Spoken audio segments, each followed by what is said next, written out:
have here. It's the Holman Bible Dictionary. Okay. As I read this here about Ephraim, I want you to keep in mind what we already talked about in the series Ephraim and Manasseh, what we've been talking about in this series as it relates to the unicorns, and how this related to Job 41, talking about the double bridle. Bridle represents horse. Now we see Ephraim is going to represent two pasture land. Horses are associated with pasture, and then when we see two pasture land, that represents Ephraim dwells in both the land of the knowledge of good and evil. That's what it symbolizes, that Ephraim is using both hemispheres of the brain. Ephraim is using both of the polarities of Jashin and Boaz. Ephraim is using the knowledge of good and evil to achieve its divinity.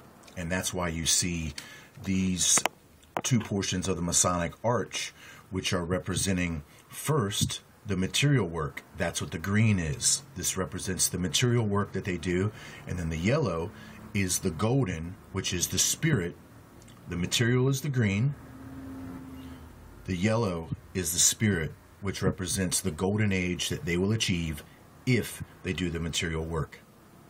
And this is Ephraim's two pasture land. It's occupying both the lands of the knowledge of material and spirit, which was denied to us at the Genesis event when the serpent divides the knowledge. When he divides the knowledge, what you really don't realize is that he only offers the descendancy of the daughters of man that had joined with the sons of God. That descendancy is who he offers this knowledge of the good and evil with.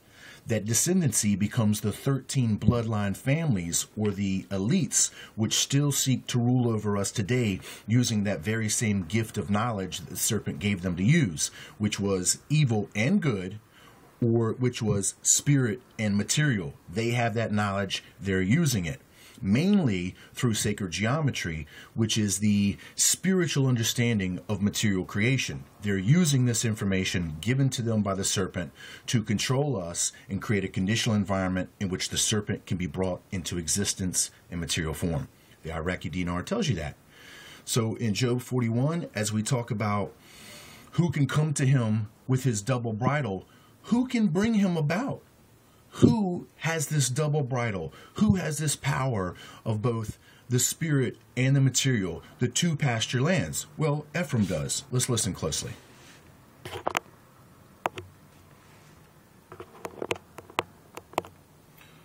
Personal and tribal name, meaning two fruit land or two pasture lands. Incredible. Now remember the division of the brain. The left hemisphere, the right hemisphere. One is material, one is spiritual. They cause us to dwell in one, which would be the left hemisphere, which represents the material view of the right eye. They seek to dwell primarily in the right hemisphere of the brain, which represents the left eye, which is the illumination. It's the very same eye that we see symbolized here above the pyramid. Okay, so they are dwelling in the two pasture land of the knowledge of good and evil, of material and spirit, to achieve their goal. Okay, two fruit land or two pasture land. Now you can see whoever created the Iraqi dinar understands exactly what Ephraim is all about and exactly what all this means. The younger son of Joseph, meaning Ephraim, by the Egyptian Asneth, daughter of the priest of On. Do you hear that? Ephraim's mother is a daughter of the high priest On. Ephraim was adopted by his grandfather Jacob, given precedence over his brother Manasseh. He was the progenitor of the tribe of Ephraim, which occupied a region slightly to the northwest of the Dead Sea, and was the leading tribe of the northern kingdom. In other words, his symbol is the unicorn. I'll be back.